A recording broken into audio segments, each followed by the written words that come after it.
So the previous firm of advocates are now discharged. The petitioner, second petition is now represented by the firm of Mola Kimosop Advocates and shall henceforth be served with any proceedings relating to this matter. So what next? So who takes the floor? Senior Counsel? My Lord, we all were of the view that now that the second petitioner has been found that it was a habeas corpus application, this matter must necessarily come to a close. But we thought that time I did as an officer of the court that his side of the story be heard, because it's important that the court and the public do understand the genesis of this matter and why it took the course it did. He has, pursuant to the court's directions, filed an affidavit sworn on the 5th of August this year,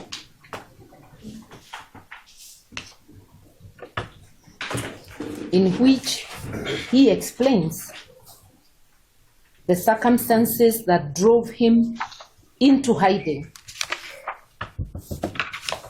incommunicado. When is the affidavit sworn? Sorry? When is the affidavit sworn? On the 5th, it's dated the 5th of August. 5th of August, sworn on the 5th of August.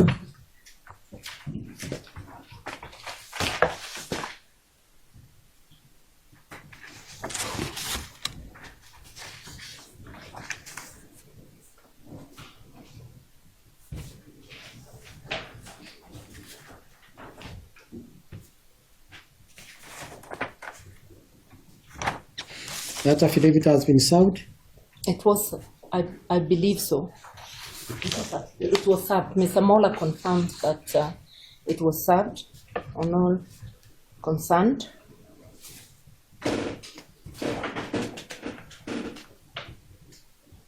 Yes. And he says that while out of his house on an errand, he learned that the police had broken into, or rather opened without his permission, his house, searched it, and had even changed the locks. So literally it was their house, not his house. And he details why he went into hiding without a phone. And we all know the role phones play in locating people. So he went without his phone, did not communicate with his family, his mother, or anybody, and did not know there was a case in court. When he surfaced due to his poor living conditions and got a phone to call his cousin, he learned of this case, and that's how he came out.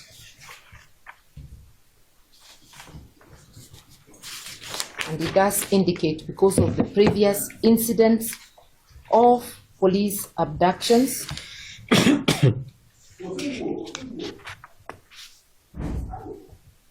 he feared. He says in paragraph 16 that he contemplated going back, but he feared likely abduction, torture, killing, or disappearance, and went into hiding to preserve his life. So without reading the whole affidavit, which is available for reference, those are the circumstances. And he annexes the affidavit of his mom, Margaret Rukwaro. It's Annex 3, who also gives the circumstances in which he sought the help of the Law Society of Kenya when his son went missing.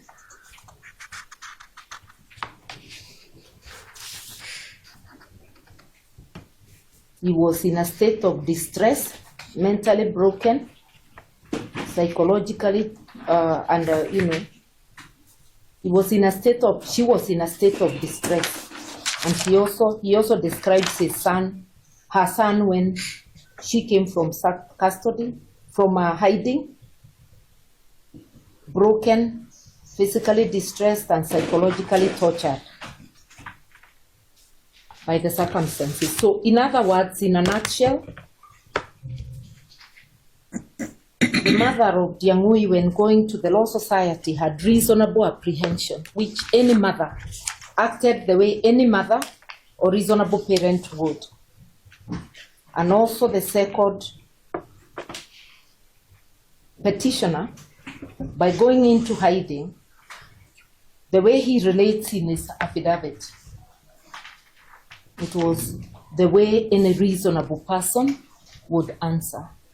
And I'm asking the court to take judicial notice that pending before these courts, there are various petitions of people who have disappeared, have not surfaced. People who have disappeared, turned up dead. I know of one case, E17 of 2024, 714 of 2024, in which, again, I was appearing alongside the Law Society, and in which the Law Society had named me as an interested party. And therefore, I was participating as a party. So I'm asking the court, if the court so deems it proper to close this file, to close it with the understanding that the circumstances in which the second petitioner and his family reacted were circumstances in which any reasonable person would react just the way they reacted to preserve life.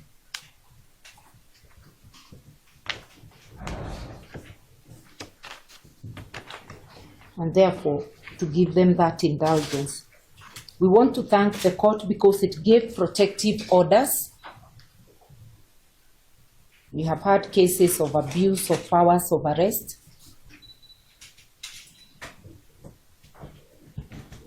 The second petitioner has since presented himself to the DCI in company of one of his lawyers, Mr. Wahome, was questioned extensively.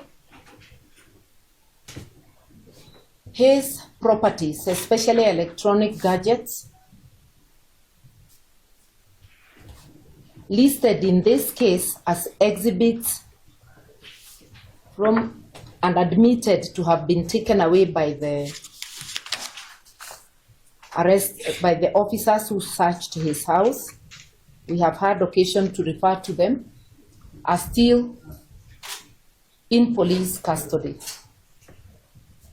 And police have not since then asked the court's permission to go through them, because they need the court's permission once they recover. So we are urging, as the court terminates this case, police be ordered to return those gadgets and to desist from harassing the petitioner, the second petitioner.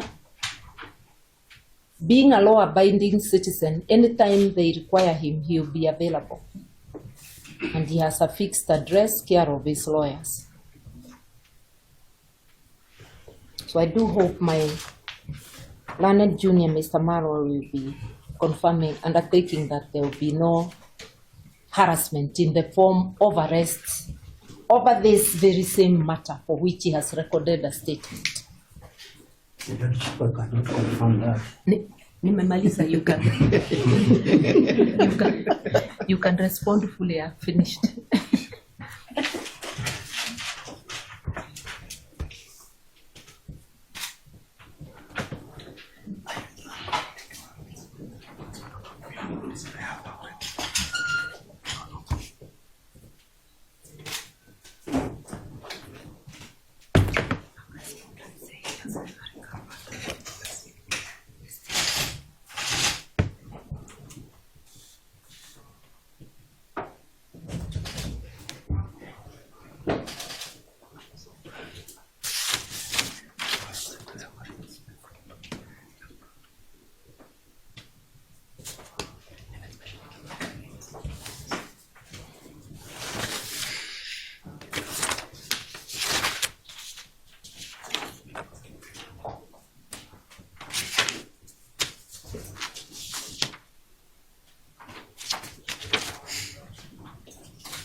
I see a document here. What is it? Sorry, Melo. I see a document NK1 in the affidavit. What is it? NK1. Mr. Mola help me with that one. I believe it's a medical.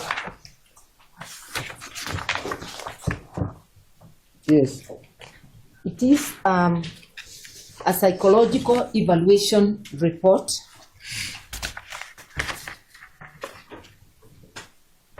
by Dr. Koko Muhammad, a psychological counselor.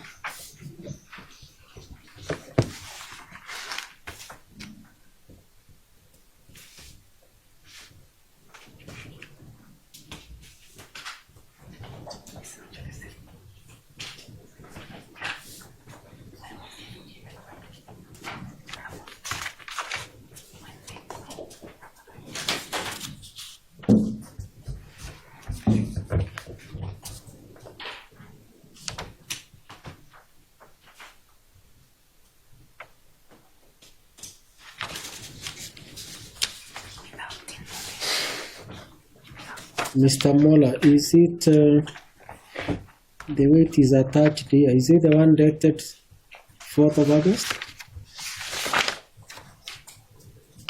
The report is dated. It has a stamp 5th of August. It's at the end. Oh, the date is 21st July 2025, the date it was done. But there is another one, NK2, from Kikuyu Hospital.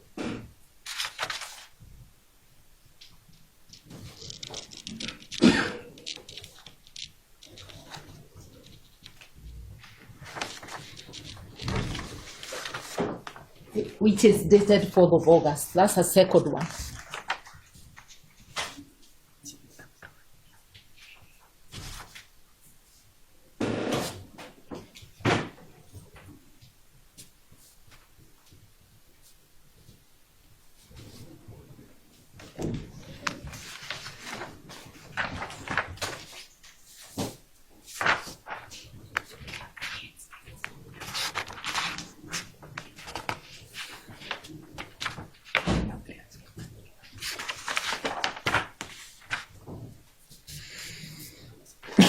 So that's all?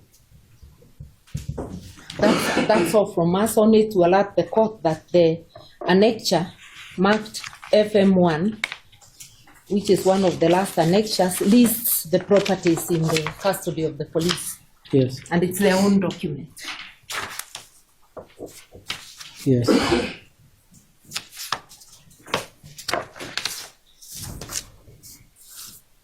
Mr. Maro?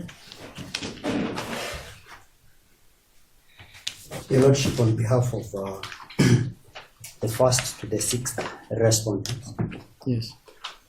I also wish to confirm that the order sought in the application, Your Lordship, dated 24th June 2025, in particular the order of habeas corpus, has since been spent.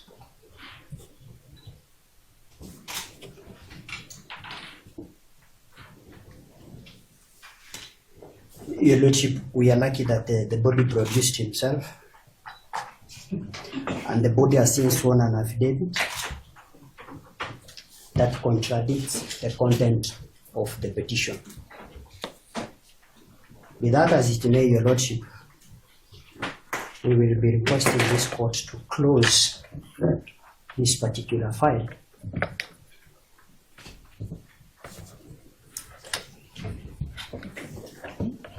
Because the prayer that was sought,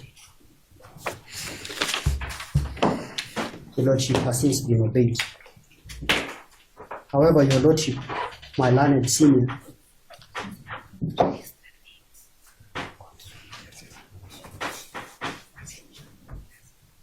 has made a number of submissions before this court, among them an order barring my clients from arresting the second petitioner.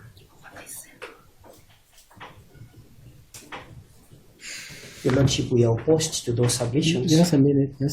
Maybe I should have heard the Law Society before you. They have been discharged. No. They are discharged from appearing for second petitioner, not. The Law Society is a petitioner. Yeah, that's correct, Your Lordship. But since my flow of thoughts are geared towards a particular line, could you please No, I'm drawing your attention to Yes. the fact that we may have jumped a step, or we'll come to them. Yes. Your Lordship, my clients are opposed to that particular prayer, stopping them from exercising their constitutional mandate under Article 157 and Section 55, the National Police Service Act. Your Lordship, I draw your attention to the Supreme Court authority. It's a 2018 authority, petition number 4. The case of Murithi versus Juma Jano Mohammed.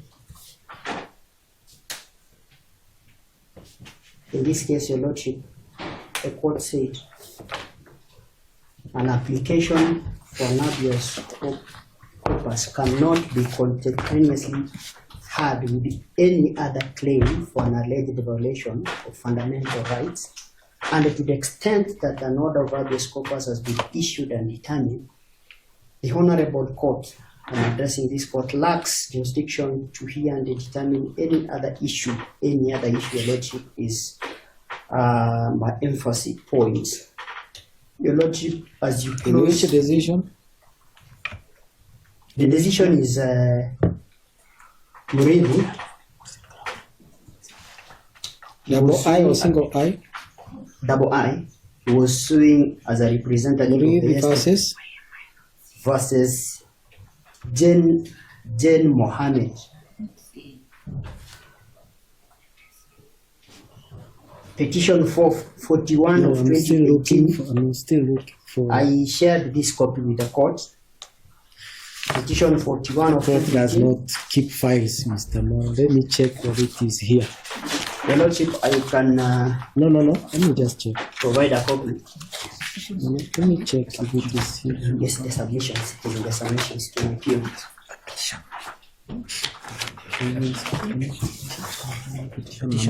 Petition 41 of 2018.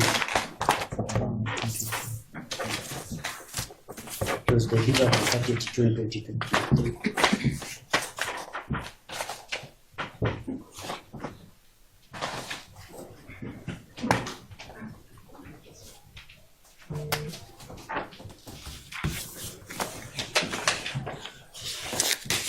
Did you give us a copy? Yes. Not the one we were looking for. Yes, I still can supply a copy, Your Lordship.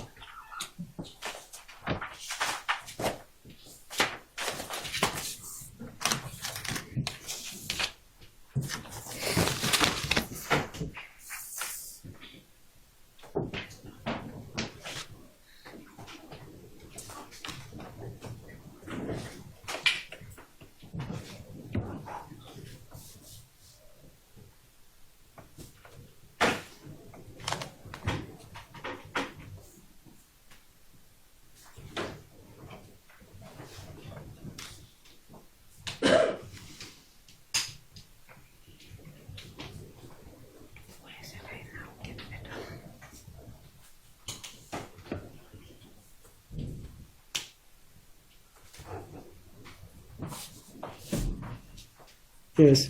So, Your Lordship, in conclusion, if the second petitioner wants any other relief before this court, the second petitioner, through the advocates, can institute a fresh petition. But there should be no any other relief other than the order of habeas corpus in this particular matter. Your Lordship, I submit on behalf of my clients.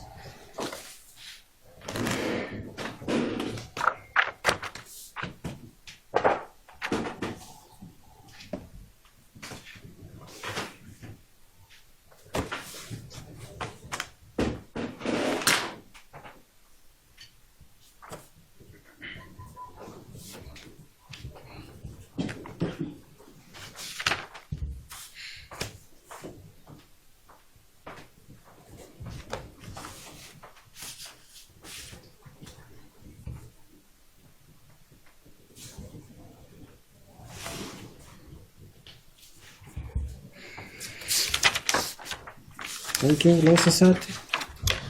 Yes, my lord, I think the last time we were here, the instructions I had were to cease acting for the second petitioner. Yes. And you gave orders that he be given time to look for representation. Yes. And file an affidavit, which he has. Yes. So the instructions I have as at this morning is that we formally withdraw the petition and we marked the file as closed. So you're Mr. Yes, I'm Mr. Mutungi. Mutungi. Yes.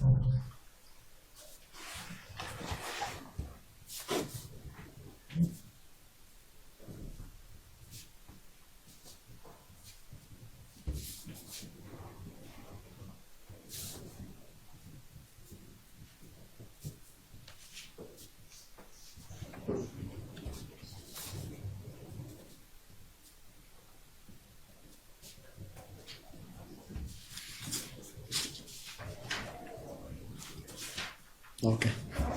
Thank you, Lord. Your Lordship, if I may, Mr. Mango for the Law Society. Your Lordship, Are you different from Mutungi? Yes, I'm Mr. Mango. I know.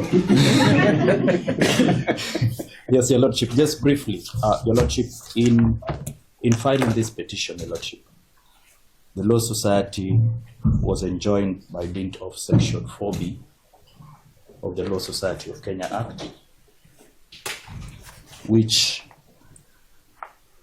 gives the society the mandate and the duty to uphold the Constitution of Kenya and advance the rule of law and the administration of justice. Further, Your Lordship, Section 4D of the Law Society of Kenya Act also enjoins the society to protect and to assist the members of the public in Kenya in matters relating to or ancillary or incidental to the law. Your Lordship, the guiding principles of the society as espoused under Section 6 of the Law Society of Kenya Act.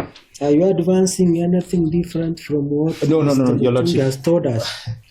Because if you are reading to us the Act, Yes. we understand the Act. Yes, we are just saying the No one has circumstances and questioned- why no one has we questioned enjoy. that Yes, Your mandate. Lordship. Yes. So we were protecting the rights as provided for under Article Yes. 25 and 51 of the Constitution, Yes. and we shall continue to do the same before this honorable court. Not in this matter. Not in this matter, and for the people. Because Mr. Mutungi has asked that I close it. Yes, Your Are Lordship. you agreeing or disagreeing? I am agreeing. Your mandate is not questionable. I am agreeing, Your Lordship. And I'm most obliged. May I briefly respond on the authority?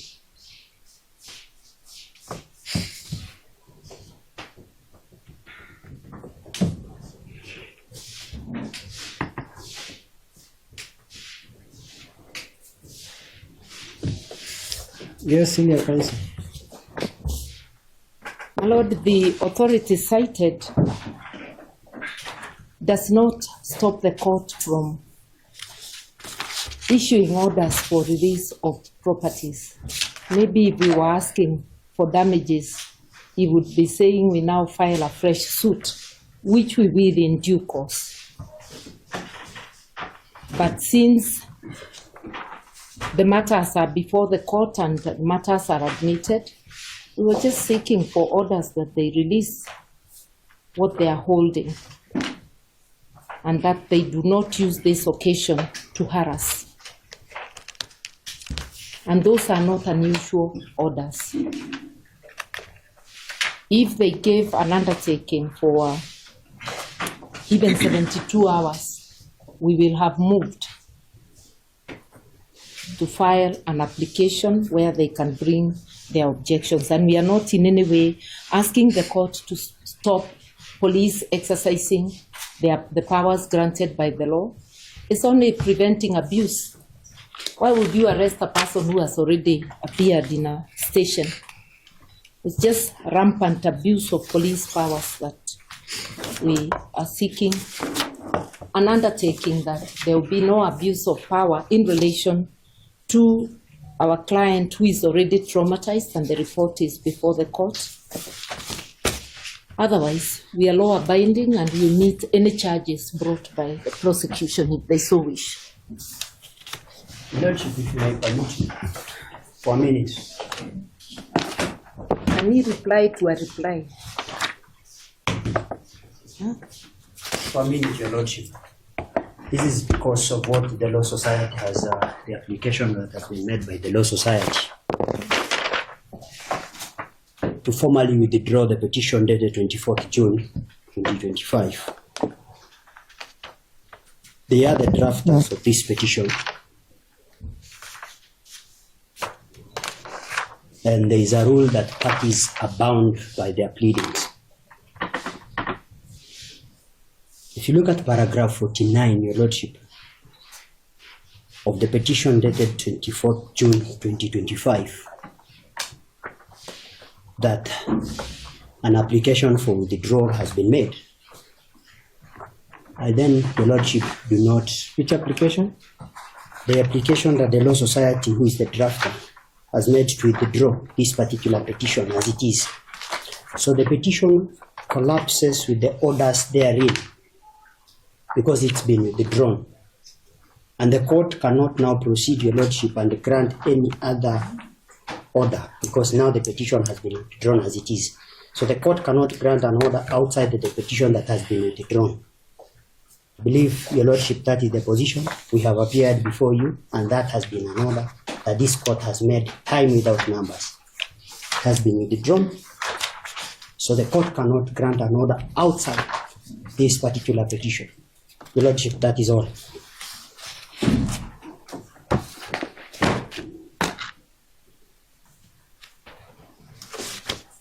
The application that has been made is informal, right? Or it is in writing? Your Lordship, Mtunga rules allow. No. Yes. It's informal. With the prudence. It's the application made to withdraw has been made. Oral. Yes, my lord. Yes, oral, Your Lordship. Yes, and the Mtunga rules permit such an application.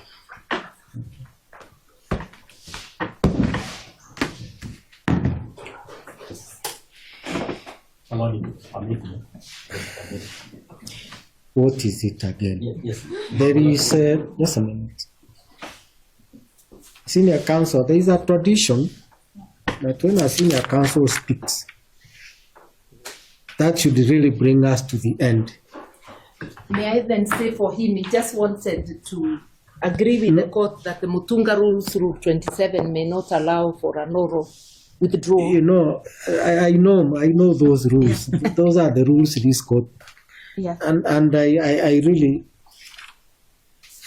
it's because I just don't want to say so many things. That rule is permissive. I still can refuse. Taken, Mr. Maro. Yes?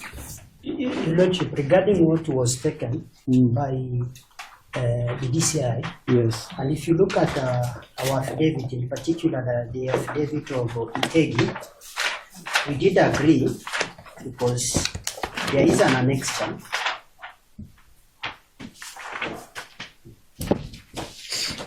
This is, Your Lordship, annexure. I'm referring you to the affidavit of Samuel Itegi. The affidavit, Your Lordship, was sworn on the 30th day of June 2025, confirming what they collected from the apartment. Your Lordship, the right to property is protected under this particular constitution. We are agreeable that these particular items are in custody of my client. And upon completion of investigation,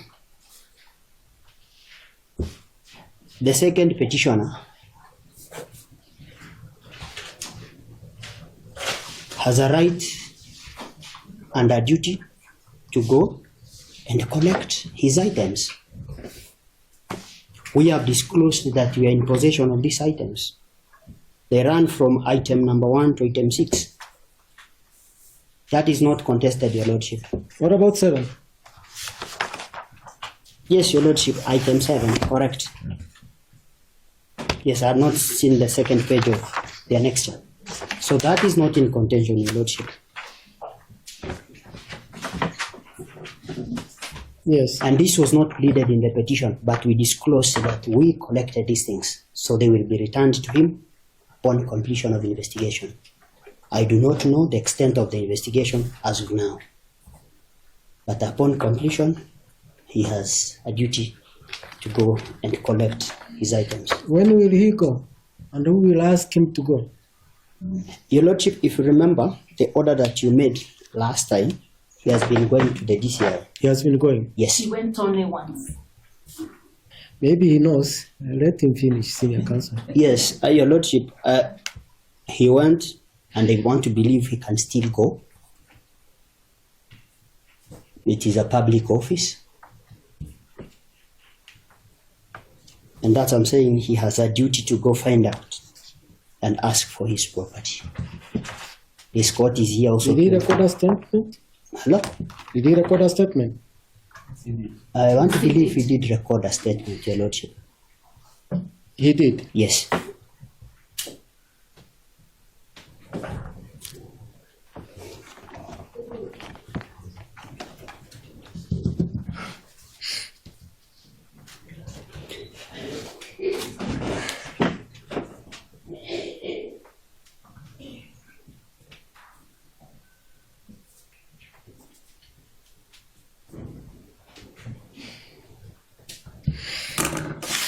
You've seen this report from the doctor? Mr. Mama?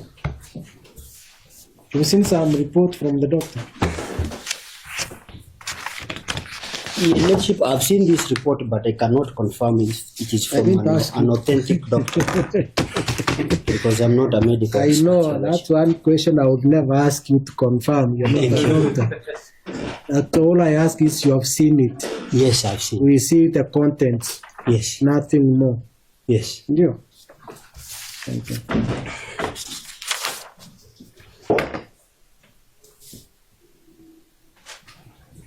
The court allow me to comment on the property.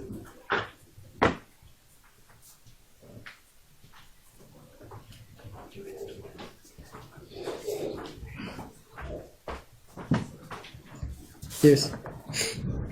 That it is more than a month, almost 2 months from the date they took the property without warrant. They are required, if they need the property for investigations, to come to court, even under the Cyber Crimes Act.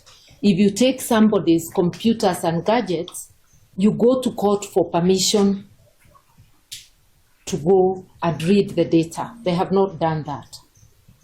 Passports, other documents, they have not come to court in 2 months to seek permission to retain documents and gadgets taken without warrant. These are the abuses we are asking the court to protect the petitioner from, and to also say that the writ of habeas corpus is about protecting individuals from deprivation of personal liberty. So although this case is coming to a close, abuse of power that would deprive one of liberty is something the court is seized of. Most obliged.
First petitioner have sought to have this petition marked as withdrawn. The second petitioner's counsel has informed the court, and indeed the court has seen the affidavit sworn by the second petitioner on the circumstances under which the second petitioner disappeared in court. The affidavit is self-explanatory, and the court has taken into account the second petitioner's concerns that led to his disappearance. He went into hiding for fear of his life, and the steps taken by the second petitioner were not, in my view, extraordinary.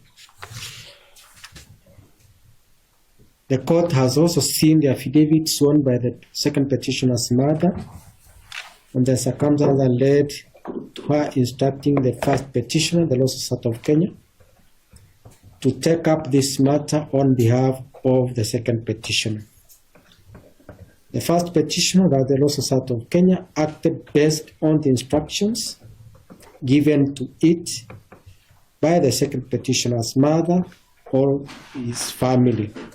No offense can be attributed to the Law Society given the threats that have been going on recently. Fortunately, the second petitioner presented himself before this court alive, and it is important that this matter ends here. Regarding the items taken from the second petitioner's residence, the property belongs to the second petitioner in the absence of any claims of ownership by any other person. The police should be able to release or return that property to the petitioner once they are done they are through with their investigations, if any. On whether this court should take further steps, should stop the police from taking further steps in arresting the second petitioner, I do not see the need to do so now. The second petitioner has been going to the police station and they have recorded statements. The police have therefore no reason or authority to frustrate or torture anyone, including the second petitioner, and should be reminded of the constitutional command that they have to act to the highest standards of human rights. That, I think, is in the Constitution, Article 244, and also the Police Service Act. I do not want to recite it for them. Any threats against the second petitioner can be dealt with as and when they arise. This court need not act in anticipation. All in all, this petition is either marked as withdrawn with no orders to courts. I wish you well. Thank you. Most obliged, and we thank you for your patience. So, Mr. Ndiyangui, you can go to the police, they give you the documents if they are done with the investigations. Thank you. Thank you, Judge.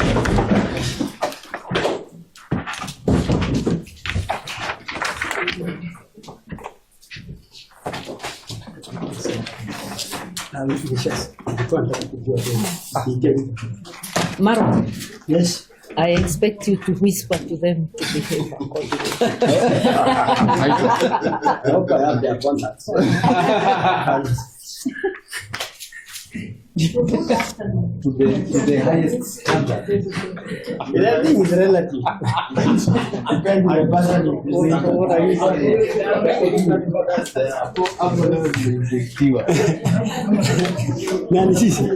Excuse me.